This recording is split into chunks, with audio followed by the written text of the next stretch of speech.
जय हिंद मेरे प्यारे साथियों, एक बार मैं फिर से आप सभी का स्वागत करता हूं आपके अपने YouTube परिवार शाक्या जी जीके क्लासेस में। मैं आशा करता हूं, उम्मीद करता हूं कि आप लोग अच्छे होंगे, स्वस्थ होंगे और अपनी तैयारी बहुत ही अच्छे से कर रहे होंगे। साथियों, आज हमारा आरपीएफ का मॉडल पेपर 43वां है। जी हाँ दोस्तों, आज ये आरपीएफ का मॉडल पेपर बहुत ही इंपॉर्टेंट रहने वाला है। दोस्तों, आज इस क्लास के अंदर हम वो इंपॉर्टेंट क्वेश्चंस को डिस्कस करेंगे जो रेलवे बार बार पूछती है और लगातार पूछती है दोस्तों। ठीक है, तो इस क्लास के अंदर प्रीवियस ईयर क्वेश्चंस भी देखने को मिलेंगे और जो क्वेश्चन एक्सपेक्टेड है आने की पॉसिबिलिटी बहुत ज्यादा है वो क्वेश्चंस भी देखने को मिलेंगे। तो ये क्लास होने वाली है आपके लिए बहुत ही इंपॉर्टेंट, अंत तक बने रहिएगा दोस्तों। ठीक है, आपको टारगेट 50-50 का लेके चलना है दोस्तों, तब जाके आपके 45 प्लस या 40 सही कर पाओगे दोस्तों। ठीक है, आज आपका टेस्ट नंबर 43 है दोस्तों, तो अंत तक बने रहना।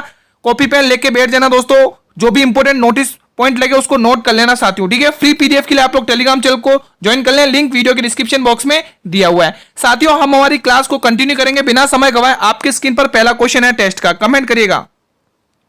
सारे ही क्वेश्चन इंपॉर्टेंट रहने वाले, अंत तक बने रहिएगा। क्वेश्चन नंबर 931 क्या कह रहा है, कमेंट करें। विनय और सुत पिटक इनमें से किसकी शिक्षाओं का संकलन है? दोस्तों, आरपीएफ कांस्टेबल में यह क्वेश्चन पूछा गया है। आरपीएफ कांस्टेबल में यह क्वेश्चन पूछा गया है 2019 वाले पेपर में, आप देख सकते हैं। गुरु गोविंद सिंह, महावीर जैन, गौतम बुद्ध या ऋषभ देव? मेरे सभी वीर कमेंट करेंगे। विनय और सुत पिटक इनमें से किसकी शिक्षाओं का संकलन है? तो जितने भी मेरे वीर यहाँ पे ऑप्शन नंबर सी को लॉक कर रहे हैं, मैं उनकी बात से सहमत हूं दोस्तों। ठीक है, तो विनय पिटक और सुत पिटक दोस्तों ये गौतम बुद्ध से संबंधित है दोस्तों। गौतम बुद्ध के प्रसिद्ध ग्रंथ है दोस्तों। 3 ग्रंथ आपको ध्यान रखना है दोस्तों। कौन कौन से है दोस्तों? विनय पिटक, सुत पिटक और अधिधम पिटक। विनय पिटक, सुत पिटक, सुत पिटक और अधिधम पिटक। ठीक है, ये तीनों आपको ध्यान रखने हैं, एग्जाम में बहुत पूछे जाते हैं दोस्तों। अधिधम पिटक। बढ़े अगले क्वेश्चन की तरफ बिना देरी करें। चलिए next question on your screen. Question number 932। मेरे सभी वीर कमेंट करेंगे इस प्रश्न का जवाब क्या होगा 932 का। निम्न में से कौन सा वैदिक ग्रंथ विज्ञान से संबंधित है? बहुत ही इंपॉर्टेंट क्वेश्चन है ये भी कांस्टेबल में पूछा गया क्वेश्चन है। मैंने कहा था मैं आपके लिए प्रीवियस ईयर के क्वेश्चंस भी लेके आऊंगा और जो भी एक्सपेक्टेड क्वेश्चंस बनेंगे रेलवे एग्जाम से संबंधित वो क्वेश्चंस लेके आऊंगा। शिल्प शास्त्र, गंधर्व वेद, आयुर्वेद या धनुर्वेद? मेरे सभी वेद कमेंट करेंगे दोस्तों, क्या होगा इसका सही जवाब? सभी स्टूडेंट्स बताएंगे।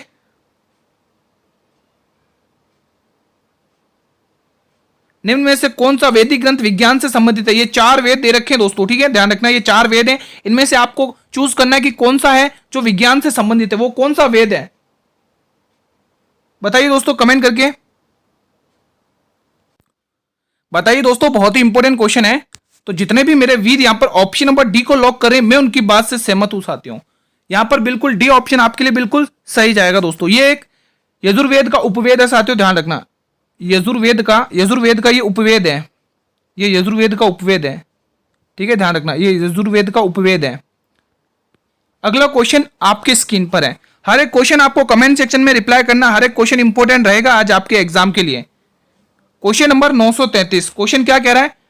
भारत में सिजदा प्रथा किसने प्रारंभ की थी? गयासुद्दीन बलबन ने, कुतुबुद्दीन ऐबक ने, रजिया सुल्तान ने या इल्तुतमिश? बताइए दोस्तों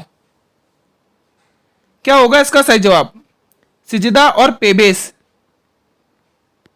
है ना, बताइए दोस्तों क्या होगा इसका सही जवाब? यह प्रथा किसने शुरू करी थी दोस्तों? बताइए सभी स्टूडेंट्स, बताइए स्टूडेंट्स। बहुत ही इंपॉर्टेंट क्वेश्चन है, आरपीएफ कांस्टेबल में यह भी क्वेश्चन पूछा गया है। तो जितने भी मेरे स्टूडेंट्स यहाँ पे गयासुद्दीन बलबन टिक करे, बिल्कुल सही टिक करे। बहुत ही क्रूर शासक था दोस्तों। इसका कहना था कि मेरे दरबार में जो भी आए झुककर आए, मतलब कि रेंगते हुए आए, है ना। तो बहुत क्रूर शासक हुआ करता था ये बलबन। तो ऑप्शन ए, जितने भी मेरे वीर टिक करे उनका सही जवाब है। अगला क्वेश्चन आपकी स्क्रीन पर है। Question number 934। बहुत ही प्यारा सा क्वेश्चन है, बताएंगे मेरे सभी स्टूडेंट्स। अर्जेंटीना और उरुग्वे में पाए जाने वाले शीतोष्ण घास के मैदान क्या कहलाते? बहुत ही इंपॉर्टेंट है। वेल्डस, पंपास, डाउन्स और सेलवास? क्या होने वाला है इस प्रश्न के लिए सही जवाब बताएंगे स्टूडेंट्स। साथियों, अगर ये क्लास आपको लगता है ये इंपॉर्टेंट है आपके एग्जाम के पॉइंट ऑफ व्यू से, तो मेरे सभी वीर एक बार इस क्लास को लाइक कर देंगे और अपने सभी मित्रों में इस क्लास को शेयर जरूर करेंगे। बात करें दोस्तों अर्जेंटीना और उरुग्वे में पाए जाने वाले शीतोष्ण घास के मैदान क्या कहलाए जाते हैं, बताइए दोस्तों। बताइए दोस्तों, अर्जेंटीना और उरुग्वे में पाए जाने वाले शीतोष्ण घास के मैदान क्या कहलाए जाते हैं? सभी स्टूडेंट्स बताएंगे। तो जितने भी स्टूडेंट्स यहाँ से पंपास टिक कर रहे हैं मैं उनकी बात से सहमत हूं दोस्तों। ये अर्जेंटीना प्लस ब्राजील में पाए जाते हैं दोस्तों। अर्जेंटीना प्लस ब्राजील में ये मैदान पाए जाते हैं दोस्तों। बहुत ही इंपॉर्टेंट है, यहां से इसलिए मैं क्वेश्चन लेके आऊं ताकि आपके यहां से इंपॉर्टेंट क्वेश्चन कवर करा सकूं, क्योंकि दोस्तों ये क्वेश्चन आरपीएफ कांस्टेबल में पूछा गया, इसीलिए मैं लेके आया हूं। ठीक है, ये दोस्तों वेल्डस मैदान दक्षिण अफ्रीका में दोस्तों पाए जाते हैं। कहां पर? दक्षिण अफ्रीका। साथियों ध्यान रखना, दक्षिण अफ्रीका आपका यहाँ पर बिल्कुल सही जाएगा इसका, वेल्डस में। ठीक है, अगर डाउन्स पूछे दोस्तों तो आपको ध्यान रखना ऑस्ट्रेलिया के मैदान है, ये ऑस्ट्रेलिया में पाए जाते हैं। ऑस्ट्रेलिया के मैदान है, ऑस्ट्रेलिया के मैदान। ठीक है, एग्जाम में पूछ ली जाते हैं। सेलवास मैदान दोस्तों ध्यान रखना दक्षिण अमेरिका, दक्षिण अमेरिका। साथियों ध्यान रखना दक्षिण अमेरिका कहां पर पाए जाते हैं? दक्षिण अमेरिका में, दक्षिण अमेरिका में पाए जाते हैं साथियों। बढ़े अगले क्वेश्चन की तरफ बिना समय गंवाए। चलिए अगला क्वेश्चन आपकी स्क्रीन पर है। हर एक क्वेश्चन इंपॉर्टेंट रहने वाला है, तो अंत तक बने रहना मेरे सभी साथी। क्वेश्चन नंबर 935, पाक जल डमरू मध्य श्रीलंका को किस से अलग करता है, बताइए। इंडोनेशिया से, मलेशिया से, भारत से, मालदीव से या भारत से? मेरे सभी वीर कमेंट करेंगे पाक जल डमरू मध्य श्रीलंका को किससे अलग करता है। तो जितने भी मेरे वीर यहाँ पे भारत टिक कर रहे हैं मैं उनकी बात से सहमत हूं दोस्तों। भारत में दोस्तों तमिलनाडु, ध्यान रखना दोस्तों, एग्जाम में पूछा जा सकता है, ये बहुत ही इंपॉर्टेंट क्वेश्चन है, कांस्टेबल में पूछा गया था। तो देख दोस्तों, भारत में तमिलनाडु से लेके दोस्तों जो श्रीलंका में एक जिला पड़ता है, उस जिले का क्या नाम है, किसी को पता है? जाफना जिला दोस्तों। तमिलनाडु से श्रीलंका का जाफना जिला, जाफना जिला, ये जाफना जिला ये किसका है दोस्तों? श्रीलंका का है। जाफना जिला इसको जोड़ता है, इसके मध्य स्थित है दोस्तों। ठीक है, ये इसको जोड़ता है, तो ध्यान रखना दोस्तों। ठीक है, एग्जाम में पूछा जाता है कि पाक जल डमरू मध्य श्रीलंका और भारत को किससे अलग करता है दोस्तों, ऐसे पूछ लिया जाता है। तो भारत से तमिलनाडु और श्रीलंका से जाफना जिले को, ठीक है, इनके मध्य स्थित है। अगला क्वेश्चन आपकी स्क्रीन पर है, क्वेश्चन 936, बहुत ही प्यारा सा क्वेश्चन एक बार फिर से आता हुआ आपकी स्क्रीन पर है। मेरे सभी वीर कमेंट करते रहेंगे, हर क्वेश्चन का जवाब कमेंट बॉक्स में। क्वेश्चन नंबर 936, आज हमारा ये मॉडल पेपर आरपीएफ का 43वां है। संविधान में संसद के संपादन कार्यों के लिए भाषाओं का कौन सी भाषाओं का उल्लेख है, बताइए। अंग्रेजी और तमिल भाषाओं का, उर्दू और अंग्रेजी भाषाओं का, हिंदी और अंग्रेजी भाषाओं का, या हिंदू और उर्दू भाषा का? सभी वीर बताएंगे संविधान में संसद के संपादन कार्यों के लिए किन भाषाओं का उल्लेख है। अंग्रेजी और तमिल, उर्दू और अंग्रेजी, हिंदी और अंग्रेजी, हिंदू और उर्दू, बताइए। तो जितने भी मेरे वीर यहाँ पे सी ऑप्शन हिंदी और अंग्रेजी टिक करें उनका बिल्कुल सही है, option C will be the right answer of this question.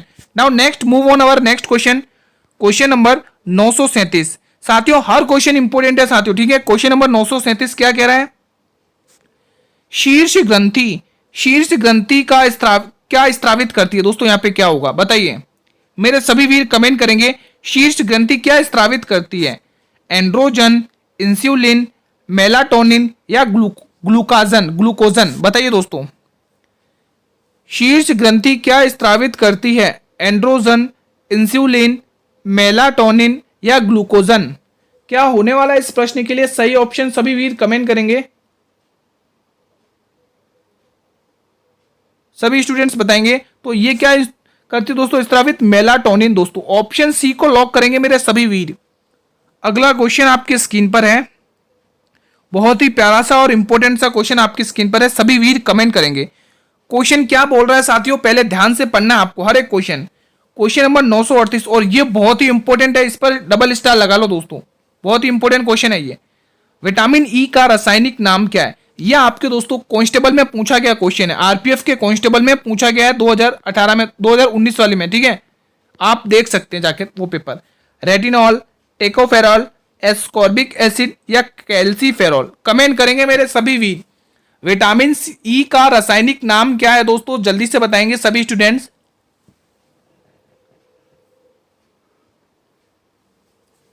बताइए दोस्तों।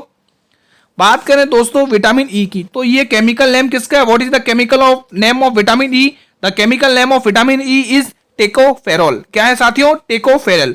अगर रेटिनॉल की बात करें दोस्तों, रेटिनॉल की बात करें साथियों, तो ध्यान रखना ये विटामिन ए का केमिकल नेम है। ये किस विटामिन का केमिकल नेम है साथियों?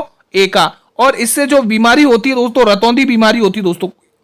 विटामिन ए की कमी से कौन सी बीमारी होती है साथियों? रतौंधी बीमारी, जिसको इंग्लिश में नाइट ब्लाइंडनेस कहते हैं साथियों, ध्यान रखना। एस्कॉर्बिक एसिड, ये किस विटामिन का केमिकल नेम है साथियों? तो ध्यान रखना सी, विटामिन सी। और विटामिन सी की कमी से होने वाला रोग कौन सा दोस्तों? स्कर्वी डिजीज, स्कर्वी रोग दोस्तों, ठीक है।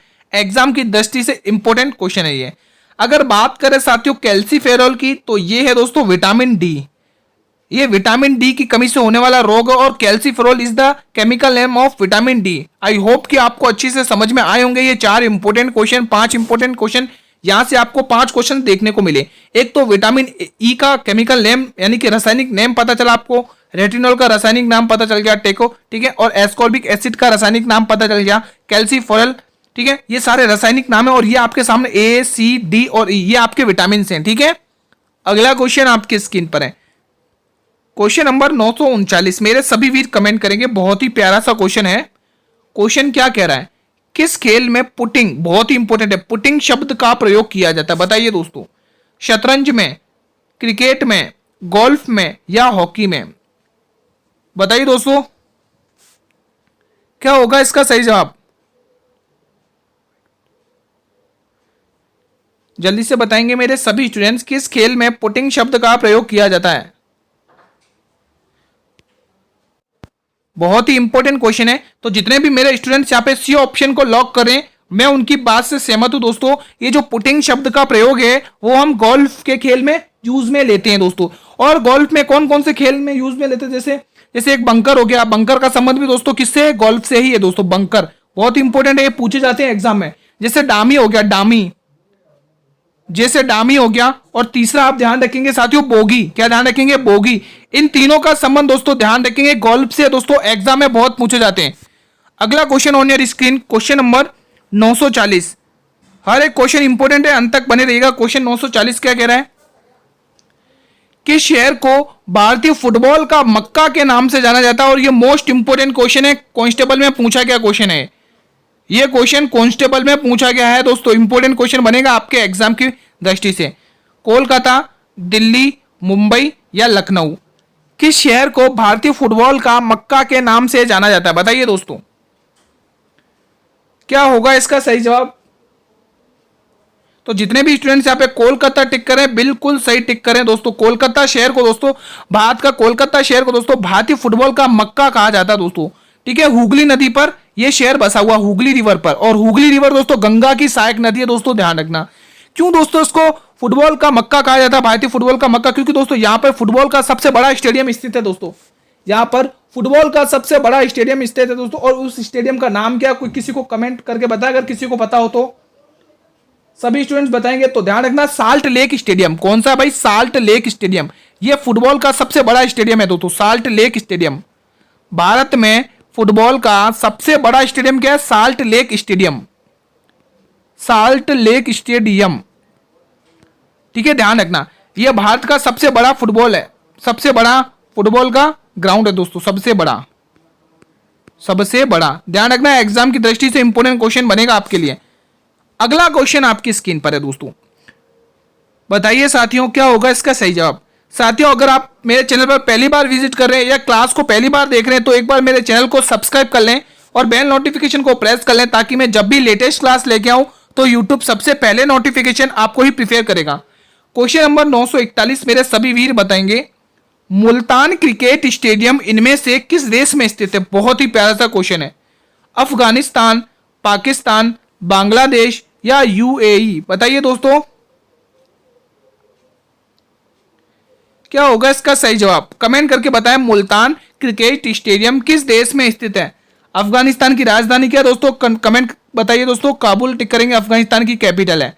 पाकिस्तान की इस्लामाबाद, इस्लामाबाद। हम हमारे कैपिटल वाले क्वेश्चंस भी कंप्लीट करते चलेंगे साथ साथ में। बांग्लादेश की कैपिटल क्या है? ढाका, मुद्रा ढाका है, ठीक है। यूएई की आपको बताना है दोस्तों, बताइए दोस्तों यूएई की कैपिटल क्या है? तब तक हम इसका सही ऑप्शन टिक करेंगे पाकिस्तान दोस्तों। ये जो मुल्तान क्रिकेट स्टेडियम है साथियों, ये पाकिस्तान में स्थित है। यहां पर आप लोगों का बी ऑप्शन बिल्कुल सही हो जाएगा। मैं आशा करता हूं कि आपने सभी बी ऑप्शन को ही टिक किया होगा सभी स्टूडेंट्स ने। चलिए बिना समय गंवाए हमारे अगले क्वेश्चन की तरफ मूव ऑन करते हैं। हमारा अगला क्वेश्चन आपकी स्क्रीन पर है, कमेंट करेगा। क्वेश्चन क्या कह रहा है? 942 क्वेश्चन कह रहा है राष्ट्रीय राजमार्ग 1 दिल्ली से कहां तक है दोस्तों? बताइए, कलकत्ता तक, अमृतसर तक, श्रीनगर तक या जम्मू तक? मेरे सभी स्टूडेंट कमेंट करेंगे, बहुत ही इंपॉर्टेंट क्वेश्चन है। सभी स्टूडेंट्स बताएंगे क्या होगा इसका सही जवाब। तो जितने भी मेरे वीर यहां पे ऑप्शन नंबर ए को टिक कर रहे हैं तो गलत कर रहे हैं भाई। ए को जिसने भी टिक किया वो गलत है। जितने भी स्टूडेंट ए को टिक कर रहे हैं, बी को टिक कर रहे हैं, मैं उनकी बात से सहमत हूं। अमृतसर पंजाब, गोल्डन टेम्पल भी दोस्तों अमृतसर में ही है दोस्तों। जलियांवाला बाग हत्याकांड भी यहीं पर हुआ था दोस्तों, ध्यान रखना, ठीक है। गोल्डन टेम्पल भी यहीं पर है, गोल्डन टेम्पल, गोल्डन टेम्पल मंदिर। और गोल्डन टेम्पल का मंदिर सिखों के किस गुरु ने करवाया था दोस्तों? कमेंट बॉक्स में जरूर बताना आप लोग, ठीक है।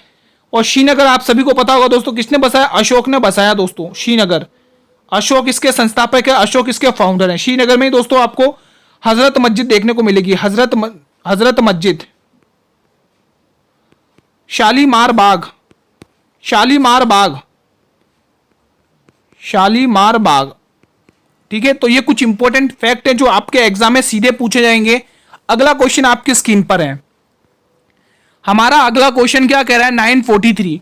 क्वेश्चन को आप लोग ध्यान से पढ़ेंगे फिर रिप्लाई करेंगे। क्वेश्चन क्या कह रहा है, ध्यान से पढ़िए। क्वेश्चन कह रहा है भारत ने 1975 में पुरुषों का हॉकी विश्व कप किसकी कंपनी में जीता था दोस्तों? बताइए, जो पुरुष हॉकी कप विश्व कप था वो किस कंपनी में जीता था? बताइए। अजीत पाल सिंह, चरण सिंह। दोस्तों यहां पे कुछ मिस प्रिंट हुआ है, तो दोस्तों आप यहां पे इसको कंपनी को काट के यहां पे लिखिए कप्तानी। माफी चाहता हूं साथियों, यहां पर कुछ मिस प्रिंट हुआ, वही मेरे को कुछ अजीब सा लग रहा है। यहां पे कप्तानी लिखिए, कप्तानी। किसकी कप्तानी में जीता था? मेरे सभी वीर बताइए। जो 1975 में पुरुषों का जो हॉकी कप हुआ था, हॉकी का मैच हुआ था, विश्व कप हुआ था, उसमें भारत ने किसकी कप्तानी में ये मैच जीता था? आपको ये बताना है। बताइए, अजीत पाल सिंह, चरण सिंह, सुरजीत सिंह या बलवीर सिंह? मेरे सभी वीर बताएंगे भारत ने 1975 में पुरुषों का हॉकी विश्व कप किसकी कप्तानी में जीता था? अजीत सिंह, चरणजीत सिंह, सुरजीत सिंह या बलवीर सिंह? मेरे सभी वीर कमेंट करेंगे। तो जितने भी स्टूडेंट्स यहां पे ऑप्शन नंबर ए को लॉक करें, अजीत पाल सिंह, मैं उनकी बात से सहमत हूं। जितने भी मेरे वीर यहां पे ऑप्शन नंबर ए टिक करें, उन्होंने इस प्रश्न का बिल्कुल सही जवाब टिक किया है दोस्तों। ऐसे ही अपने आंसर अच्छे से टिक करते रहिए और अपनी तैयारी को अंत में बताना है कि आपकी तैयारी किस लेवल की चल रही है, कितना कौन कितना पानी में। दोस्तों डेली मैं आपका टेस्ट लेता हूं, आपको डेली कमेंट करना है दोस्तों, ठीक है। बेफिक्र रहिए, हर टॉपिक से हर जीके जीएस का रिवीजन करेंगे। जो भी इंपॉर्टेंट क्वेश्चन बनता है या रेलवे बार बार रिपीट करता है वो क्वेश्चंस मिलेंगे आपको। और दोस्तों जो भी एक्सपेक्टेड क्वेश्चंस बनते हैं, उनकी एग्जाम में आने की संभावना है, वो भी क्वेश्चंस आपको इस क्लास के अंदर देखने को मिलेंगे। तो ये क्लास बहुत ही इंपॉर्टेंट रहेगी, डेली क्लासेस लीजिए ले करें दोस्तों, क्योंकि बहुत सारे स्टूडेंट्स मैं तो रीजनिंग तो कर लेंगे लेकिन वो फंस जाएंगे जीके जीएस में, और बिना जीके जीएस अच्छा होते सिलेक्शन होने वाला है नहीं। तो आपको जीके जीएस में भी पकड़ बनानी है, क्योंकि 50 नंबर का वेटेज लगता है दोस्तों, ठीक है, ध्यान रखिएगा। मदुरै शहर किस नदी के तट पर स्थित है? बहुत ही इंपॉर्टेंट टॉपिक है ये, नदियों के किनारे बसे हुए शहर। रट लेना, घोल कर पी जाना, जो भी करना कर लेना, बहुत ही इंपॉर्टेंट टॉपिक है ये। झेलम, वेगई, सरयू या घाट प्रभा? मेरे सभी वीर बताएंगे दोस्तों घाट प्रभा किसकी सहायक नदी है? तो ध्यान रखना, कृष्णा की सहायक नदी है ये घाट प्रभा। माल प्रभा, घाट प्रभा, दूध गंगा, पंचगंगा, भीमा, मूसी, ये सारी कृष्णा की सहायक नदी है।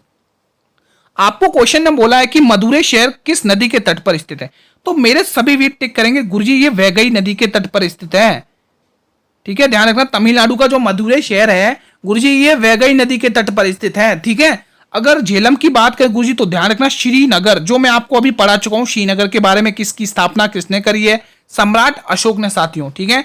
सरयू नदी पर सभी को पता होगा, राम की भूमि भाई, अयोध्या कैसे भूल सकते? अयोध्या, अयोध्या नगरी, अयोध्या शहर, ठीक है, यूपी का अयोध्या शहर एग्जाम में पूछा जाता है। और घाट प्रभा पर दोस्तों, घाट प्रभा पर कौन सा शहर बसा हुआ, कोई कमेंट करेगा? बागलकोट, बागलकोट, बागलकोट शहर। ठीक है, ध्यान रखना ये सारे ही इंपॉर्टेंट क्वेश्चन है जो एग्जाम में देखने को मिल सकते हैं, तो एक भी क्वेश्चन आपको मिस नहीं करना है। ठीक है, मेरा मोटिव ये नहीं रहता कि मैं आपको फटाफट से क्विज करा दूं और मेरा काम हो जाए, नहीं दोस्तों, पूरी मेहनत करेंगे, जमकर मेहनत करेंगे, क्योंकि मैं अपनी पूरी तैयारी करूंगा दोस्तों कि आपके एक भी क्वेश्चन यहां से ही आपके छपे, बहुत सारे क्वेश्चन, एक भी क्वेश्चन बाहर ना जाए। इसलिए मैं पूरी कोशिश करता हूं हर एक इंपॉर्टेंट क्वेश्चन लाने की, हर एक फैक्ट को बताने की, हर एक क्वेश्चन में हर एक फैक्ट बताने की पूरी कोशिश करूंगा। वसंदा राष्ट्रीय उद्यान किस राज्य में स्थित है, मेरे सभी वीर बताएंगे। आंध्र प्रदेश, गुजरात, त्रिपुरा या केरल? बताइए साथियों। त्रिपुरा में clouded national park, clouded national park, clouded national park आपको ध्यान रखना है दोस्तों, नेशनल पार्क। ठीक है, किसमें? त्रिपुरा में दोस्तों।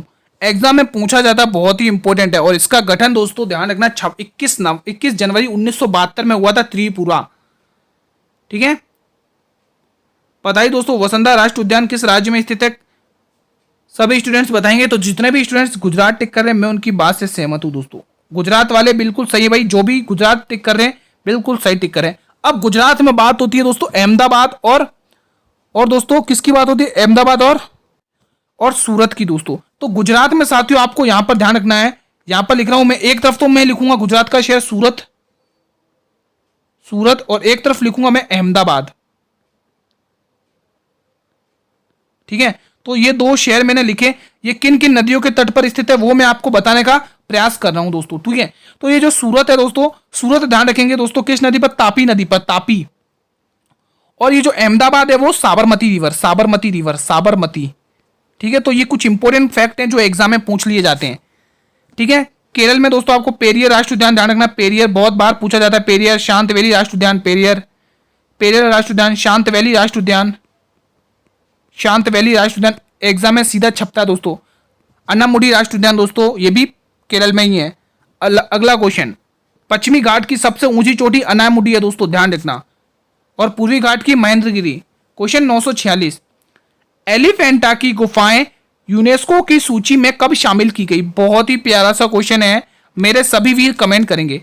1983 में, 1985 में, 1987 में या 1986 में? मेरे सभी वीर बताएंगे क्या होगा इसका सही जवाब। तो जितने भी मेरे स्टूडेंट्स यहाँ पे 1987 टिक कर रहे हैं, जितने भी स्टूडेंट्स यहाँ पे 1987 टिक कर रहे हैं, मैं बिल्कुल उनकी बात से सहमत हूं दोस्तों। एलिफेंटा की गुफाएं आपको 1987 में ही देखने को मिलेंगी। सुंदरवन का डेल्टा भी दोस्तों आपको, सुंदरवन का डेल्टा भारत का क्या, विश्व का सबसे बड़ा डेल्टा है दोस्तों, ध्यान रखना। और ये कौन कौन सी नदियां बनाती हैं दोस्तों? तो ब्रह्मपुत्र और गंगा, कहां पर? बांग्लादेश में, ये ध्यान रखना। ठीक है दोस्तों, अब ये सुंदरवन का डेल्टा दोस्तों यूनेस्को की सूची में 1987 में शामिल किया। 1983 में दोस्तों आगरा का किला, आगरा का ताजमहल, आगरा का ताजमहल दोस्तों, एलोरा की गुफाएं, अजंता की गुफाएं, ये सारी दोस्तों ध्यान रखना 1983 में यूनेस्को की सूची में शामिल की गई। लेकिन आपको जो क्वेश्चन पूछा एलिफेंटा की गुफाएं, तो वो 1987 में है, बिल्कुल सी ऑप्शन को आप सभी बच्चे लॉक करेंगे। बढ़े अगले क्वेश्चन की तरफ, चलिए next question on your screen. बहुत ही प्यारा सा क्वेश्चन है आपकी स्क्रीन पर, बताइए साथियों, बताइए स्टूडेंट, बहुत ही प्यारा सा क्वेश्चन है। क्वेश्चन क्या कह रहा है? क्रिकेट माई स्टाइल पुस्तक के लेखक कौन है? युवराज सिंह, सौरव गांगुली, सचिन तेंदुलकर या सुनील गावस्कर? बताइए दोस्तों। The test of my life, क्या पुस्तक है इनकी? The test of my life, the test of my life, the test of my life. इस पुस्तक के लेखक कौन है भाई? तो ध्यान रखना युवराज सिंह है। सौरव गांगुली की पुस्तक कौन है? कोई कमेंट करके बताएगा दोस्तों। सचिन तेंदुलकर की क्या है? A century is not enough,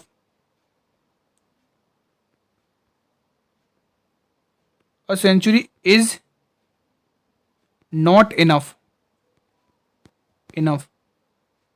ठीक है, तो ये किसकी है? सचिन तेंदुलकर की पुस्तक है दोस्तों, बताइए। तो ये जो क्रिकेट माई स्टाइल पुस्तक है, ये सुनील गावस्कर की है दोस्तों। किसकी पुस्तक है साथियों? सुनील गावस्कर की। D option will be the right answer दोस्तों। ब्रोकन विंग्स बहुत एग्जाम में पूछी जाती है। ब्रोकन विंग्स पुस्तक के लेखक कौन है? सरोजनी नायडू। मैं वापस कह रहा हूं दोस्तों, ब्रोकन विंग्स पुस्तक के लेखक कौन है? सरोजनी नायडू, जिन्हें दोस्तों भारत की कोकिला कहा जाता है। उत्तर प्रदेश की राज्यपाल थी दोस्तों सरोजनी नायडू दोस्तों, ठीक है। और कांग्रेस की प्रथम महिला भारतीय महिला अध्यक्ष थी सरोजनी नायडू दोस्तों। कांग्रेस का जो 1925 का कानपुर अधिवेशन हुआ था उसमें ये अध्यक्ष बनी थी, भारत की पहली महिला थी। अगर भारत की पहली, अगर पहली महिला बोले कांग्रेस से तो एनी बेसेंट है, अगर भारत की बोले तो सरोजनी नायडू है, ठीक है। गांगुली जी की आप बताइएगा कौन सी पुस्तक है। अगला क्वेश्चन आपकी स्क्रीन पर है। क्वेश्चन नंबर 948 मेरे सभी वीर बताएंगे, राष्ट्रीय और राज्य मानवाधिकार आयोग के सदस्यों को कौन हटा सकता है? उच्च न्यायालय, सुप्रीम कोर्ट, राज्यपाल या अध्यक्ष? मेरे सभी वीर बताएंगे, राष्ट्रीय और राज्य मानवाधिकार आयोग के सदस्यों को कौन हटाया जा सकता है, किसके द्वारा हटाया जा सकता है? तो ध्यान रखना, अध्यक्ष के द्वारा हटाया जा सकता है। ऑप्शन नंबर डी को लॉक करेंगे बिल्कुल सही तरीके से दोस्तों। 214 का संबंध है दोस्तों उच्च न्यायालय से दोस्तों। राज्यपाल का 153 से दोस्तों एक राज्यपाल होगा, ठीक है। और सुप्रीम कोर्ट बताइए दोस्तों कौन से आर्टिकल से संबंधित है। अगला क्वेश्चन आपकी स्क्रीन पर है। मैं आशा करता हूं कि आपको आज की क्लास का कंटेंट अच्छा लग रहा होगा, इंपॉर्टेंट क्वेश्चन देखने को मिल रहे हैं। वर्तमान में विश्व बैंक के सदस्य कितने हैं बताइए? 193, 189, 165 या 18? बताएंगे मेरे सभी वीर, वर्तमान में विश्व बैंक के सदस्य कितने हैं? तो जितने भी मेरे वीर यहाँ पर ऑप्शन नंबर बी को लॉक कर रहे हैं, मैं उनकी बात से सहमत हूं। Next question on your screen, बहुत ही प्यारा सा क्वेश्चन क्या कह रहा है ध्यान से पढ़िएगा। और कांस्टेबल में ये क्वेश्चन पूछा गया है, ये क्वेश्चन कांस्टेबल में मेरे वीरों पूछा गया है, ठीक है। क्लास अच्छी लगे साथियों एक बार क्लास को जरूर लाइक करना, अगर आपको ये क्लास इंपॉर्टेंट लग रही है तो लाइक जरूर करें। बैंक फॉर इंटरनेशनल सेटलमेंट का मुख्यालय कहां पर स्थित है? बार्सिलोना में, बैंकॉक में, बेसल में या बर्लिन में? ये बर्लिन दोस्तों किसकी कैपिटल है, कोई कमेंट करेगा? बताइए दोस्तों, बैंक फॉर इंटरनेशनल सेटलमेंट का मुख्यालय कहां पर स्थित है? जल्दी से बताएंगे सभी वीर। तो जितने भी मेरे वीर यहाँ पे सी ऑप्शन को लॉक कर रहे हैं बेसल, मैं उनकी बात से बिल्कुल सहमत हूं। अगला question on your screen, question number 951, बहुत ही प्यारा सा क्वेश्चन है। क्वेश्चन क्या कह रहा है? पोवड़ा नृत्य किस राज्य का प्रसिद्ध है? गुजरात का, महाराष्ट्र का, राजस्थान का या केरल का? मेरे सभी वीर बताएंगे। गुजरात के तो मैं डेली बताता हूँ इंपॉर्टेंट नृत्य दोस्तों, डेली क्यों बताता हूँ? क्योंकि ये इंपॉर्टेंट है और एग्जाम में छपेंगे। पंडिहारी नृत्य, पडिहारी, गरबा तो आप सभी को पता ही होगा, बहुतों को नहीं पता होगा तो सुन लेना, गरबा गुजरात का है। तो पोवड़ा नृत्य की बात करें गुजरात, महाराष्ट्र टिक करेंगे, महाराष्ट्र। तो जितने भी मेरे वीर महाराष्ट्र टिक कर रहे हैं, मैं उनकी बात से बिल्कुल सहमत हूं दोस्तों, ठीक है। और दोस्तों महाराष्ट्र में दोस्तों आपको कुछ पक्षी अभयारण्य ध्यान रखना है दोस्तों। कौन सा है दोस्तों? तडोबा अंधेरी पक्षी अभयारण्य महाराष्ट्र में है, ठीक है। मेलघाट पक्षी अभयारण्य महाराष्ट्र में है दोस्तों। पेंचघाट पक्षी अभयारण्य महाराष्ट्र में है और बेर पक्षी अभयारण्य महाराष्ट्र में है, ठीक है। तो ये कुछ पक्षी अभयारण्य भी हैं जो आपको ध्यान में रखते हैं दोस्तों, ठीक है।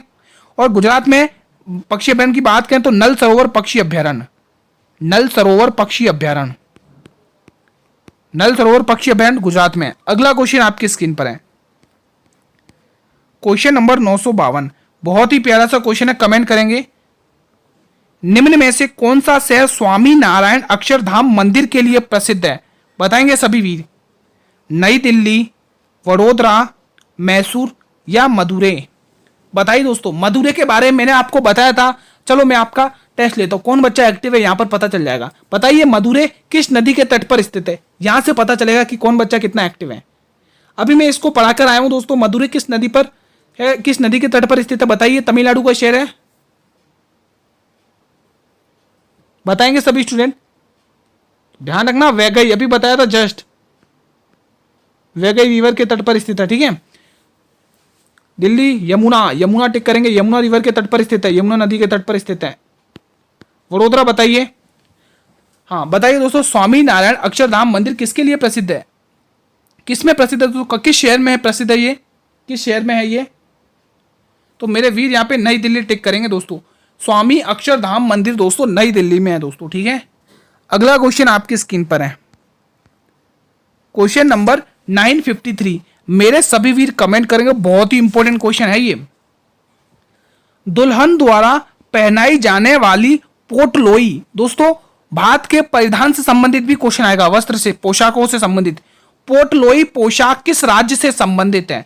राजस्थान, मणिपुर, केरल या ओडिशा। मेरे सभी वीर कमेंट करेंगे दुल्हन द्वारा पहनाई जाने वाली पोटलोई पोशाक किस राज्य से संबंधित है? राजस्थान, मणिपुर, केरल या ओडिशा। जल्दी से मेरे सभी स्टूडेंट्स कमेंट करेंगे। तो जितने भी मेरे वीर यहाँ पे मणिपुर टिक कर रहे हैं मैं उनकी बात से सहमत हूं। अब मणिपुर में दोस्तों जितने भी स्टूडेंट मणिपुर टिक कर रहे हैं उनकी बात से मैं पूरी तरह सहमत हूं दोस्तों। ठीक है दोस्तों, मणिपुर दोस्तों। यहां से लोकटक झील जरूर ध्यान रखना दोस्तों, लोकटक झील जरूर ध्यान रखना। क्यों? क्योंकि यहाँ पे किबुल लामजाओ राष्ट्रीय उद्यान तैरता हुआ पाया जाता है, लोकटक।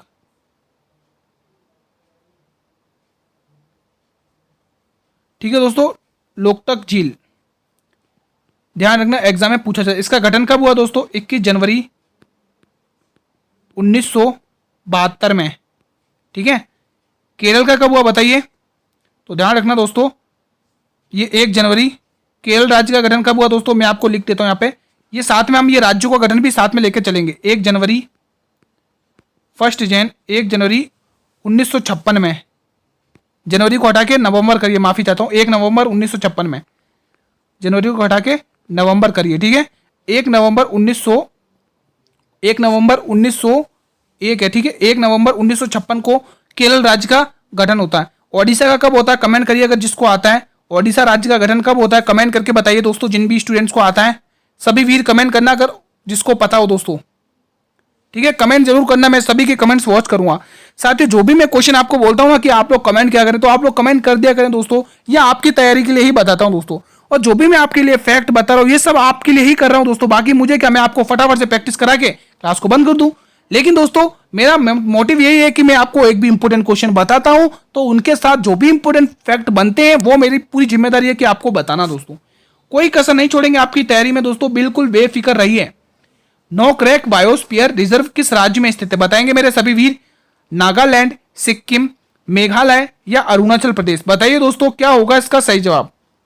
अरुणाचल प्रदेश भी दोस्तों ध्यान रखना। 20 अक्टूबर 1987 में हुआ इसका गठन दोस्तों। एग्जाम में पूछा जाता है। ठीक है दोस्तों, एग्जाम में ये पूछा जाता है तो आपके लिए इंपॉर्टेंट क्वेश्चन बनेगा ये। 16 मई, ये सिक्किम देख लीजिए, 16 मई 1975 में इसका गठन होता है। 1975 में इसका गठन होता है। ठीक है, तो ये कुछ हैं तो इंपॉर्टेंट, तो आपको ध्यान में रहना है दोस्तों। मेघालय भी अभी मैंने आपको मेघालय भी बताना, 21 जनवरी 1900, मेघालय भी 21 जनवरी 1972 है साथियों। ठीक है, बताइए नोकरेक, बिल्कुल आप लोग क्या टिक करेंगे? मेघालय। तो जिन भी मेरे वीरों ने नोकरेक का बायोस्फीयर रिजर्व टिक किया मेघालय, मैं उनकी बात से सहमत हूं साथियों। ठीक है, तो मेघालय बिल्कुल सही ऑप्शन रहेगा इस प्रश्न के लिए। अगला क्वेश्चन आपकी स्क्रीन पर, यह क्लास का अंतिम प्रश्न मेरे सभी वीर कमेंट करेंगे। 955, फिरोज शाह तुगलक ने किस प्रसिद्ध शहर का गठन किया था? महमूदाबाद, आगरा, हिसार या बीदर। आगरा में आपको बता चुका हूं दोस्तों, 1504 में सिकंदर लोदी इसके फाउंडर है, सिकंदर लोदी। ठीक है, तो फिरोज शाह तुगलक दोस्तों ये महमूद बिन तुगलक का चचेरा भाई है। महमूद बिन तुगलक का भाई है, एमबीटी का भाई है। महमूद बिन तुगलक इसका चचेरा भाई है और इसने स्थापना करी दोस्तों किसकी? कौन सा शहर बताया? हिसार। हिसार कहां पड़ता है? हरियाणा में, हरियाणा में। ठीक है दोस्तों, ध्यान रखना। तो साथियों आज की क्लास को मित्रों हम यहीं पर वाइंड अप करते हैं। क्लास कैसी लगी मेरे सभी वीर कमेंट करके जरूर बताना। अगर ये क्लास आपको लगता है ये इंपॉर्टेंट है, लगता है ये कंटेंट आपके इंपॉर्टेंट है, तो एक बार मेरे सभी वीर इस क्लास को लाइक कर देंगे। एक बार जल्दी से लाइक कर दे क्लास को और अपने सभी मित्रों में क्लास को शेयर करेंगे जरूर। आप भी पढ़िए और उन्हें भी शेयर करिए सभी स्टूडेंट्स के साथ। ठीक है दोस्तों, अगर आप लोग चैनल पर भी पहली बार विजिट कर रहे हो तो मेरे चैनल को भी सब्सक्राइब कर लेना और बेल नोटिफिकेशन को भी प्रेस कर लेना, ताकि मैं जब भी क्लास लेके आऊं तो यूट्यूब सबसे पहले नोटिफिकेशन आपको ही प्रीफेयर करे दोस्तों। ठीक है, और आज का आपका टेस्ट कैसा रहा? आज हमने कवर किया आरपीएफ का टेस्ट नंबर 43 दोस्तों। टेस्ट कैसा रहा कमेंट करिए, कितने क्वेश्चन किए? आप सभी से रिक्वेस्ट है कमेंट जरूर करना कि आपकी आज की तैयारी कैसी रही, कितने क्वेश्चन सही किए। और साथियों अगर आपके जो भी क्वेश्चन गलत होते हैं उन पर आप ज्यादा मेहनत करिए दोस्तों, उन टॉपिक्स को ज्यादा पढ़िए, क्योंकि जो आपके सही क्वेश्चन होते हैं वो टॉपिक आपका बिल्कुल अच्छा है, लेकिन जो क्वेश्चन गलत होते हैं वो बिल्कुल उस पर ज्यादा मेहनत करने की जरूरत है। जिस दिन आपने अपनी गलती को सुधारना चालू कर लिया तो आप कोई भी जंग जीत सकते हैं, ये मेरी गारंटी है दोस्तों। ठीक है, तो आप जो भी टॉपिक से क्वेश्चन गलत हो उनको अच्छे से पढ़िए साथियों। फ्री पीडीएफ आप लोग टेलीग्राम चैनल ज्वाइन कर लें दोस्तों। फ्री पीडीएफ आप टेलीग्राम चैनल को ज्वाइन कर लीजिए दोस्तों। जिसने टेलीग्राम चैनल ज्वाइन नहीं किया, लिंक वीडियो के डिस्क्रिप्शन बॉक्स में है। चैनल का नाम शाक्या जी जीके क्लासेस है। मैं हमेशा दोस्तों जो भी 5 मॉडल पेपर होते हैं विदाउट आंसर में आपका टेस्ट लेता हूं दोस्तों। मतलब 150 क्वेश्चन रखता हूं उसके अंदर, और आपको डेली बेसिस पर टेस्ट देना है। अगर आपको वो 150 क्वेश्चन का टेस्ट देना है तो वीडियो के डिस्क्रिप्शन में जाइए, प्लेलिस्ट वहां पर मैंने आपको टेस्ट के लिए क्वेश्चन प्रीफर कर दिए। 150 क्वेश्चन हैं लगभग, तो आप वहां पर टेस्ट दे सकते हैं। कल इसी टाइम पर हम एक और नए मॉडल पेपर के साथ मिलेंगे साथियों। तब तक जय हिंद, जय भारत, वंदे मातरम, धन्यवाद।